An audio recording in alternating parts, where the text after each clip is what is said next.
This year's Great Chicago Blood Drive has been a huge success, and thanks to you. Yeah, thank you in advance to everyone who participated. We topped last year's numbers with hours still left to donate. Of course, we want you to know more about how blood donations are used. So, of course, we're bringing in the expert. Jose Sanders, for the last several weeks, has been working on this amazing project. And so, Jose, talk about the whole process and when you donate and where it goes and how it saves lives. Well, so first of all, you have already claimed that record, so we know we're going to do that. Because why? It gets greater later. Thank you. Okay. On the hour of power, no doubt. On the hour of power, right. The golden hour. But today, we're all seeing red. Blood donors may not realize how impactful one donation can be, especially can bring important to kids who are battling childhood cancer. Ashley Douglas knows all about that. She joins us now. Ashley, blood donations help prepare her daughter for something called acute lymphoblastic leukemia. Is that right? Is that right? Did I say it right? First of all, Ashley, tell me what that is. Hi, so Blakely was diagnosed with acute lymphoblastic leukemia. It's one of the most common types of childhood blood cancers. A lot of, people think that cancers are localized in one spot, but unfortunately with blood cancers, it's throughout the entire body. So the treatment actually affects her entire body. So Blakely needed blood. Kind of walk us through that process and why she needed blood.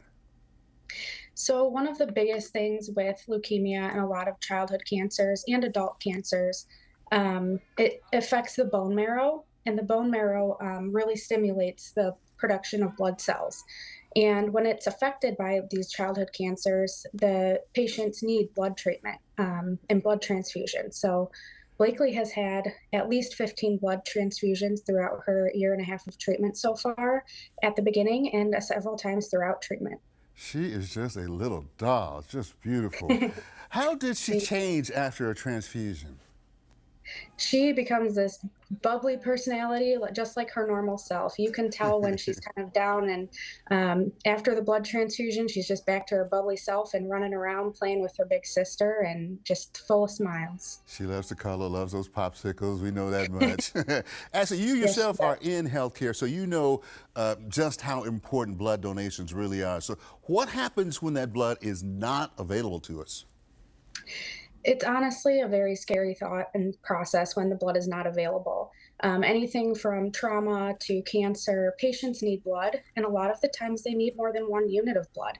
So when that blood is not available, it becomes very scary, and patients aren't able to receive the care that they need. Well, we appreciate you sharing your story with us and sharing your baby with us. Best of luck to you, continued success, and give her a hug for us, okay? Thank you so much. I will. All right, take care. And once again, thank you for everybody coming out real close. If you're in line, stay in line, because we can still use all the blood that you can donate. It's saving lives, one person at a time, guys. Yeah, Jose, and you're a special part of that. In fact, one of the donors said he came directly to donate because he saw you on TV yesterday.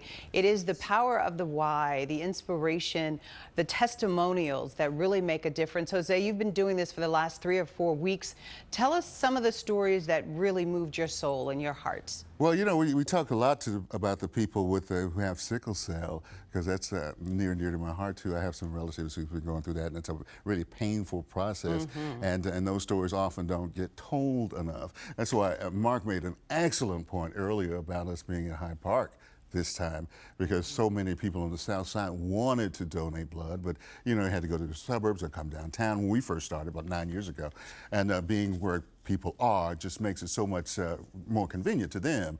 And also I've known a couple of people who've been just incapacitated, just in pain, and they need a constant supply of blood. And you don't know what that one unit of blood can do for so many people. It's just gratifying to put faces and hearts and stories and lives together. Where we can say, give blood, save lives, but until you see the people, until you see the faces, until you hear the stories, it really doesn't really matter that much to you. We've done a great job sharing those stories, because it matters. You're right. I mean, and then Jose, we have to say you've just looked amazing, okay, right? For the past 2 days. Keep that on. I saw him in the newsroom today. Just so fabulous. He walks by my office, our offices, and I'm like, Man, I know, right? he can pull that off. Only Jose can pull that off. I can't pull right? that off. Don't try this at home, huh? You got to represent when you're on the hour of power. Okay, thank you, It's Jose. a full-on suit, and it's fabulous. Yes, So, he's got gym shoes on. I know, Okay. he looks good.